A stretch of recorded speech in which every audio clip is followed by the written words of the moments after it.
Jadi mudah-mudahan Allah jaga hati kita, baik ketika kita diuji, bahkan ketika kita diberi nikmat, supaya dalam dua keadaan ini kita tetap menjadi mukmin yang ajaban, yang ideal, yang baik, yang insya Allah Allah suka sama kita.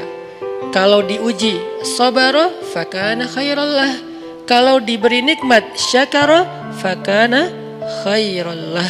Kalau dia diuji dia bersabar, dan itu kebaikan untuk dia. Ternyata diuji ujung-ujungnya baik. Lewat apa ujian menjadi kebaikan? Lewat sabar. Bukankah Allah bilang wabasyiris sabirin, sampaikan berita gembira kepada orang yang sabar. Ada banyak kebaikan yang Allah sediakan untuk orang yang sabar kalau dia sabar.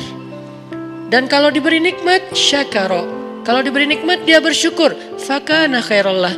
Kenapa nikmat kok menjadi kebaikan? Maksudnya dengan dia bersyukur Allah tambahkan kebaikan itu. La in syakartum la azidannakum. Jadi orang beriman itu kayaknya hidupnya tuh harusnya sih nggak ada bete-nya.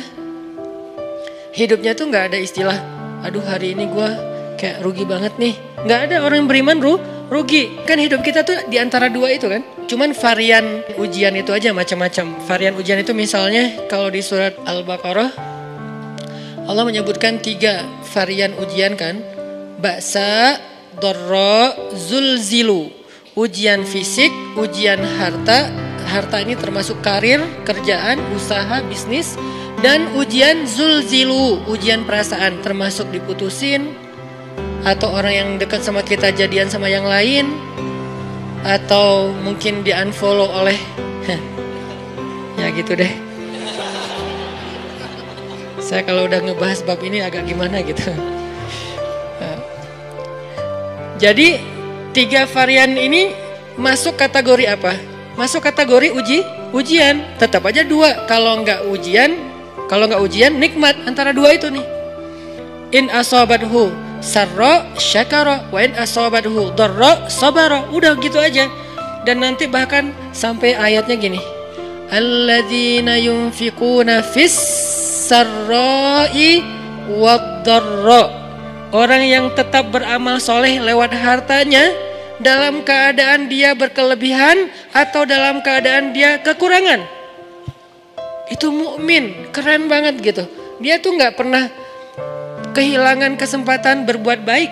Baik beramal soleh ketika dia dalam keadaan dikasih nikmat, maupun beramal soleh ketika dia dikasih ujian, tetap aja beramal soleh. Contoh yang ayat tadi, yunfikuna fis sarra, berinfak dalam keadaan sarra, dalam keadaan bahagia, senang, lagi dapat untung gitu kan. Ataupun yunfikuna fit dharra, tetap berinfak walaupun dia dalam keadaan dharra, dalam keadaan susah, dalam keadaan dor itu kan bahaya. Nih kalau saya infak nih bahaya nih buat saya nih. Kalau saya kasih nih saya kayak nggak ada tabungan buat mahar nih.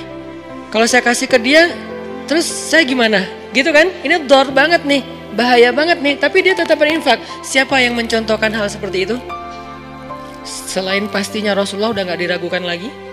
Yang jadi kayak simbol berinfak walaupun dia butuh. Orang-orang Ansor, yu'thiruna ala anfusihim walau kana bihim khasasah. Mereka mendahulukan orang muhajirin atas dirinya sendiri, walaupun sebetulnya dia juga butuh kepada kebaikan itu.